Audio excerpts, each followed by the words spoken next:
Well, we're talking about last 2 years. We have made it 2 years. 2 whole years. Yes. Does it feel like 2 years?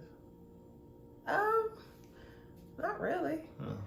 Well, we're at 2 years and we're better than ever. I promise you. Before we start, let's show these off. Give a shout out to Respect Due Clothing. Yes. We bought so much from them. We love what they're doing, telling the message to our community, for us, by us. But yeah, let's talk.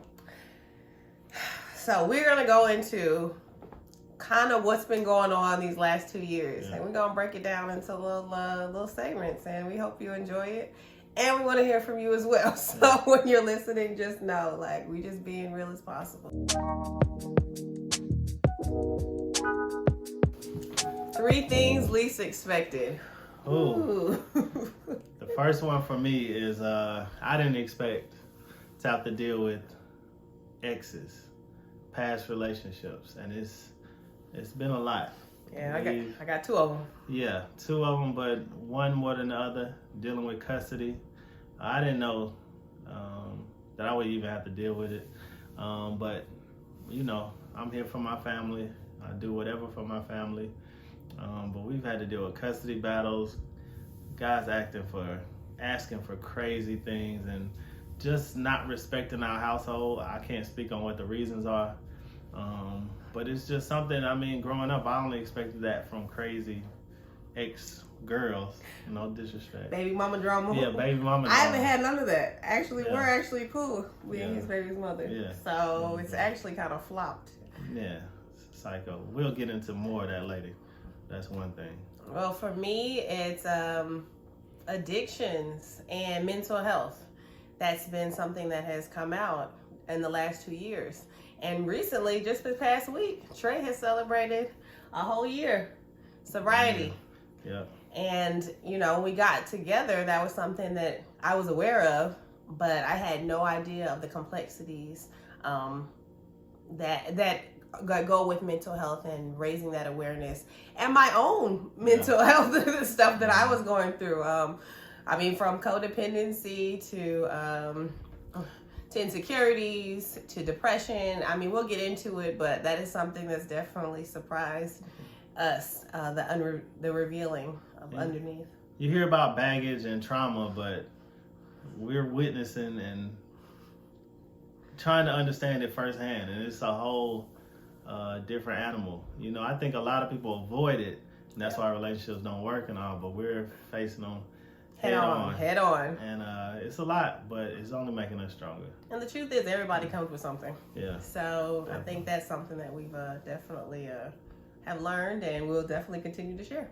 Another thing, I mean, the third thing is these personalities. Oh my goodness. It's 8 of us, and literally... You got the worst personality out of everybody. That's not true. Everybody has a very different personality. They do. They do. Yeah. What do you think? And you would think that somebody might kind of team up, or like we'd have like someone in the family. Even the twins are totally different. We have alliances for like 1 or 2 days, but we're all very different. And very. I think that's a good thing. Definitely makes it fun. Yeah, it's fun. Well, I wouldn't always say fun, but interesting. Okay. It's always an interesting moment. Sometimes it's not fun. Yeah, you're right. Sometimes it's not fun. I think it's funny looking back. I think when we get out of a situation, we can look back and laugh at it and see them. But in the middle of something, it's not that exciting. Not at all. But I wouldn't have it any other way. Yeah. I promise. You promise? I promise. So you're here to stay? I'm here to stay. Yeah. But those are 3 things that we least expected. And they've all played a different role in the dynamic, but hey, we're here. Still here. We're here. Entering year 3. Year 3. Hardest things with this family is managing time, having a balance between work, family time. I don't think you can have a balance, honestly. There is no perfect balance. Mm-hmm. But us being entrepreneurs as well has even made it crazier. You know, you often hear people who are good in business or entrepreneurs. It's over 80 hours of work, really. Yeah. And it really is that. And then we try to balance each child, which has a different personality, which requires different amounts of time and Oh my goodness. I don't know how we're doing it, but we're doing it. We're doing it. And honestly, I think about balance and that whole thing. I'm working from home, or we're working with our family, and you would think you'd have more time because you're here. But the truth is, the kids see us always as working. So they never see like this distinct separation because we're at home. And so, unlike before, when I'm working like a regular job, going in 9 to 5, then I come home and it's like, okay, this is mom time. Sometimes I could be working at 11 o'clock at night. I could be working at 4 or 5 in the morning because the project needs to be finished, and trying to balance that with all of them and showing them, I think that's something that's definitely been challenging, but we're working on it. We're working. We're going to make it all, everyone's going to be entrepreneurs and be sufficient and make their own living. I know that's something we're going to do. Oh yeah, definitely. Making that a choice. Yeah. It may not, they always had that option, and that's our goal, is to leave a legacy where they have a choice and that freedom to be whatever or do whatever they like to do. So definitely. For me, getting organized. And I'm not there. And before this new one comes, we got a lot of work to do. So we're going to definitely be diving in and like sharing what's working, what's not working. And I really think that being honest and accountable and having these videos and sharing, maybe that'll help keep me pushing forward, because it's been difficult for me to get organized. I know that's hard for him because he's definitely and I talk about it all the time, but I'm still not organized. I'm going to keep talking about it, but it's hard. I mean, like we said before, we've dealt with custody, schools in and out over the past 2 years because of COVID. People getting sick from COVID. What else have we dealt with? I mean, just issues, things arising with the house. His health. Christian too. Christian is his health. You never know when that's going to pop up. Now I'm pregnant, so I'm tired. And honestly, that's an excuse, but okay. She's tired. But we got to get organized. We're going to figure it out. We will. Hopefully we get some other families to help us. Yes, that'd be even better. You got suggestions on how you organize kids? I mean, we have kids of all ages, so we definitely could use the help. We're open to it and everything. So the other very hard thing, and this speaks more to me and you in the beginning, but communication. That's verbal and nonverbal. I'm big on that. This is something I learned just in sobriety. You can't say you're fine. You can't say I'm okay. What does FINE stand for? Fucked up, insecure, neurotic, emotional. So if I say fine, he's like, red flag. This is definitely not it. Dive into that, man. But it starts with us, and then it trickles down to the kids. It's a lot of hardships. It's hard to communicate with kids. They think they're so much cooler, or they think we don't understand their language. When the words may change, but they're the same. But one thing I've noticed, the kids are actually watching us more than they listen to us. So like how you even say, like the girls, or they follow and they model the behaviors that I present. And a lot of my communication is like, I get silent. Like I just hold everything inside. And he has to, like over these last 2 years, he has helped to pull me out of that. And because he's definitely very direct. And like, we're going to talk about it. Let's put it on the table. That's a fault though. I shouldn't be sometimes. Well, you've learned how to kind of temper yourself, because how you say stuff to people also makes a difference. It's not always what you say, it's how you say it. And I'm a sensitive person. Very. He is not a sensitive person. I am, but in a different way. So those are 3 things. There's more, but we'll get into it later. Crazy moments over these past 2 years. Oh wow. Well, one, I think the craziest moments for me, like as recently, is the children saying that they don't want to be with me anymore. I mean, that, I don't even know if it's like crazy as much as it really took me off. I mean, it threw me. It took a toll on me. It was very heartbreaking. Unfortunately, my ex-husband had, he was really trying to pull the kids his way, in his direction, and it was strong. And until recently, like a couple months ago, we had been at odds for like this past year, since like March. So to hear my children, who I've had for the last 10 years, since our divorce, say that they don't want to live with me, they don't want to be around, it broke my heart. And so it really took a lot of support from my husband, my family members, stepping away from extra obligations to like realize, okay, this is not all the kids. And they're still in there somewhere, and they have come around like 180. They see crazy. The real, they see the truth now. Yes, yeah. And around. I'm so glad I didn't give up and just say, all right, just take custody of them. Like, we have been in court fighting for them. I mean, it has been expensive and it has been time consuming. And I think this is the first time in 10 years that he has ever put up a fight with me over the children. So I think that that for me has been like this crazy, unexpected challenge. But it's gotten so much better seeing that the kids are seeing what's real. Yeah. I mean, co-parenting is real, and when you have a manipulative person, when narcissistic. you have a narcissistic person, yeah. I mean, but the kids are old enough to figure it out, which they've been doing. Yeah. And we're moving forward. You know, things have been ruled in our favor. Yeah. Because we've let people in our home to see what's going on. Yeah. But we had to be patient. I had to make sure my wife stayed strong. I had to stay strong, and we got through it. And things in this house are better than ever. They are. But that was crazy. That's something unexpected. Very unexpected. Yeah. Wouldn't have called it. Yeah. The craziest thing for me, it was when we first got together. I know what you're dealing with this lemon that was green. It was a lime. I mean, this car, oh my God, if y'all wouldn't believe me. Y'all not gonna believe what I'm saying, but I came back from overseas. I sold my car before I left. I came back, we got together. Things moved so fast. But we didn't think about this one thing. We had a single car in the home right at that moment. Mm-hmm. Couldn't buy another car at the moment, trying to get things in order. We had this Honda Accord. 1962. No, it's 2002, but it was still old. It was old. I mean, it was on its last leg. It's dead somewhere. Rest in peace. We don't know where it is. It's like a dog, you know, cats, when they're sick and about to die, they go hide off somewhere and can't find. I mean, this car, I remember driving, getting a job part-time, driving to work, about to get on the highway. The whole bumper just flies off.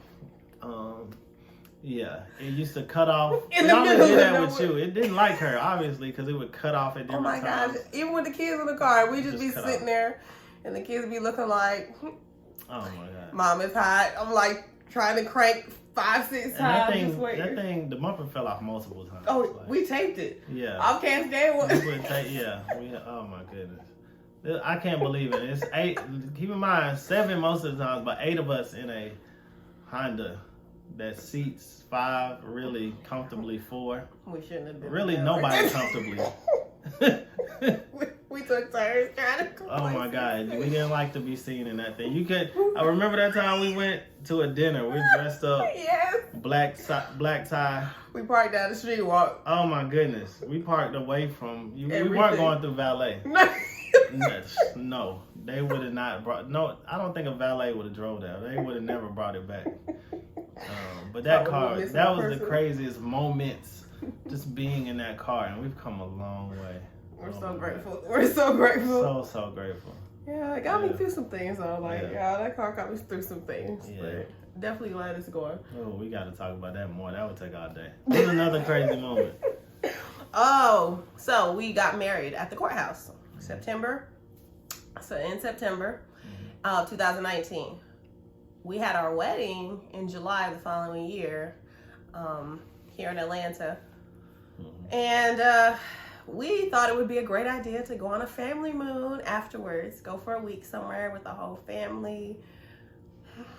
We thought it would. We thought it would be a great idea. Just the sound of family moon saying cool. It did seem really cool, and then it just turned out the kids didn't want to play no games. No, they were not excited. They took their PlayStation with them. They had their phones and TikTok, and they didn't want to explore. Really nice. The Airbnb was probably too nice. They wanted to stay in the house. They had a pool table, food. And honestly, like, this was during COVID, so most things were closed. We went to North Carolina. We took a trip up. We saw one of my best friends. And so that was nice. I mean, we had little things in between, but it was frustrating for us because we were really thinking, like, oh, this is going to be a great trip. We're all getting together. We brought board games and stuff. No. Nobody wanted to do no movie night, no nothing. No. fact, one time we left them at the house with Tiana and was like, all right, we'll just take Christian. And we all went and walked in and went to go get some Mexican food or something. That was the best time. Just being away from them. but I don't recommend family moons. I'm not even gonna lie. Take your honeymoon. Pay for the babysitters. Yes. And take your time. We ended up having some great trips. Mexico, Iceland. Yep. Where else? We went to Vegas. Where we this took the one twins came. This one. That one showed up in Vegas. Not everything stays Vegas, baby. But, Vegas, baby. Yeah. Literally. So I just really feel like do your honeymoon, have a small wedding, have your friends and your family, your close people. We didn't have a big wedding. We didn't pay for a whole bunch of stuff and a whole bunch of people. It was just literally our immediate family members, and it was nice. And we were able to take a honeymoon later after that family moon, and it was beautiful. Yeah, very. The honeymoon was.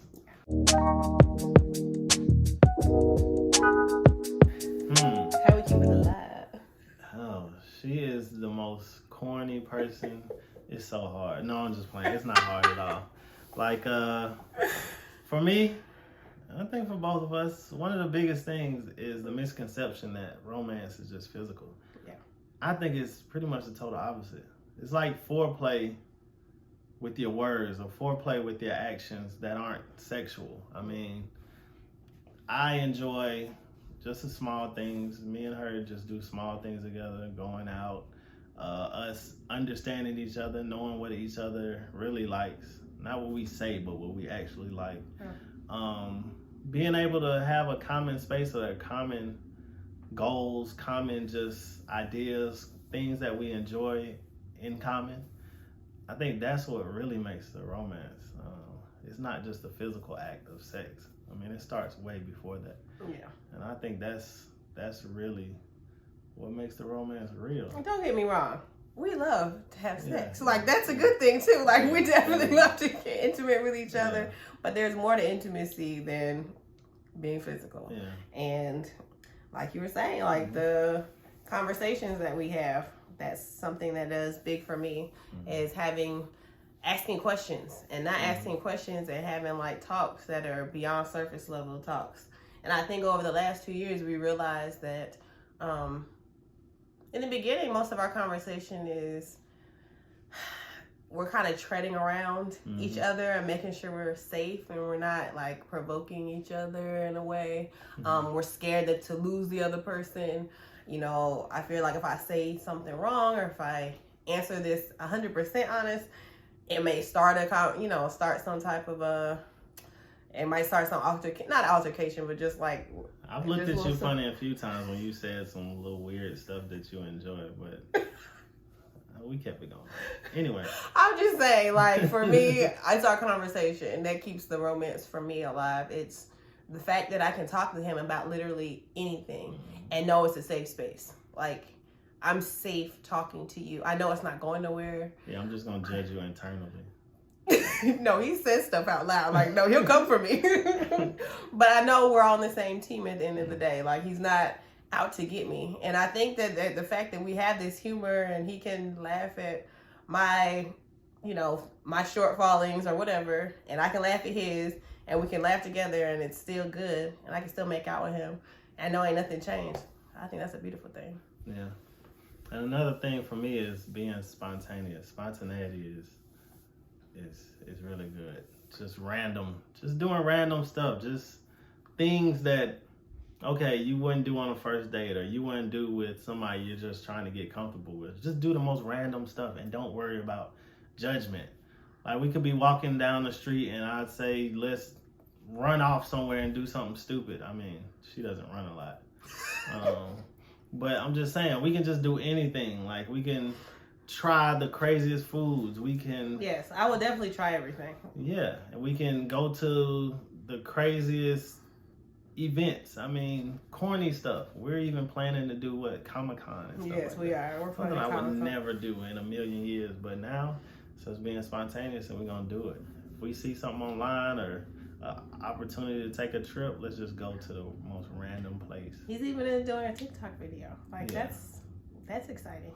random stuff for the kids, like literally random things. And I think that's something that he's brought over the last 2 years, because for a while I never thought I could do anything. Like, I'm like, I got the kids, I gotta work. No. He's like, no, let's Doing make time. I remember when we took a trip to Colorado just so we could go get Christian medication.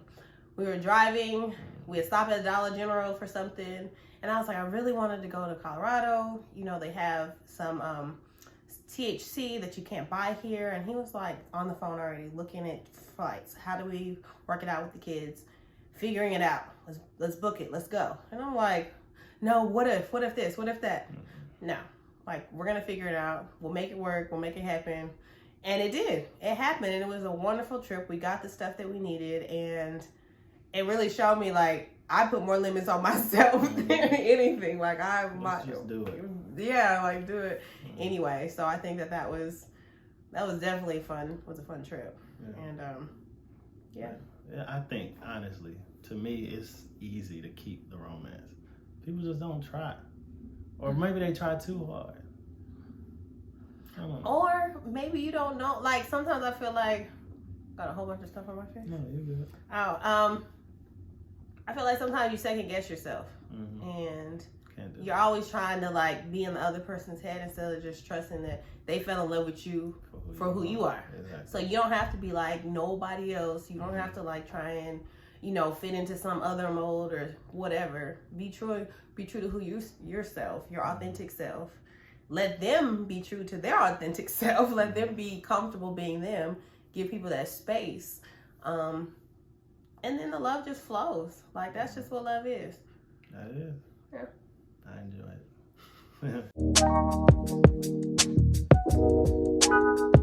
Ooh, then and now. Yeah. Oh gosh. Well, in the beginning it was like a cloud. I was coming from a really rough time in a relationship. Honestly, he was in his own space, and I think we both found this joy and excitement with each other. We had reconnected from like 15 years ago, and it was like, wow, let's do this. And everything was like fresh. And it's like that whole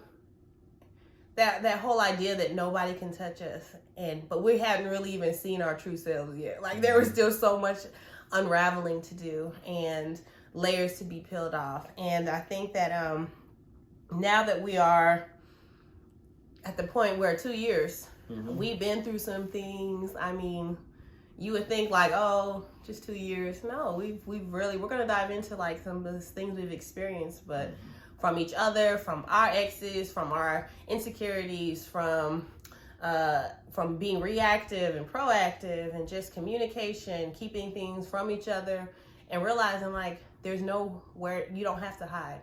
And I think that when we realize for both of us that I don't have to hide from you and you don't have to hide from me, it really shaved a lot off of both of us. Like, I'm not scared. I don't fear him knowing who I am.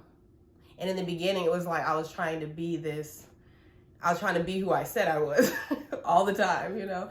And you just can't do that. You can't keep it up. Yeah, you've gotten to the point where at times I think you think you're stronger than me or something. Like, you used to be nice and polite, and now it's just like, who is this person? No, but not in a bad way, but like, no, for real. You're very open, and that's a good thing. Some people on the outside would probably think we cannot stand each other because we joke around in the weirdest ways a lot of times, but it's all love. Yeah. But it's a lot different than in the beginning, and you know, you want to be extra nice and you want to be a pleaser, but now it's like, okay, we know how to make each other happy, but we're gonna be open about the stuff that doesn't make us happy, and everything in between. I mean, it's just really as open as it can be. Yeah, like we're honest. Yeah. Yeah, and we were not honest at first. I mean, I don't think you're ever 100% because you don't know the person all the way, and you don't really know someone even when you get married to them. It takes time, so that's just the truth. Yeah, but now, I mean, us now versus then is way better. I have to say it. Like, we weathered so many storms, we've rolled with the punches, and now I feel like we're unstoppable. We're on to something big. Yeah, we are. Really big. They can't touch us. No. Can't nobody touch us. And we both gained weight since then too. Are we come over here like Rose? Whatever. But no, it's a wonderful thing. I'm glad we made it through. I think we've made it through some of the toughest times. I don't think it'll get tougher. Like they'll say, you always have struggles. Yeah. I think they're all going to be minor compared to what we've been through. That's what I was feeling like. I feel like if it hasn't breaking us, like we have not broke. Yeah. And everything that has been sent to us, it should have broken us. Yeah, like literally, there are tons of things that we've experienced, and we're honestly stronger because of it. Yeah. And yeah. All right. Don't forget to comment down below. Hit the like button And subscribe to our channel.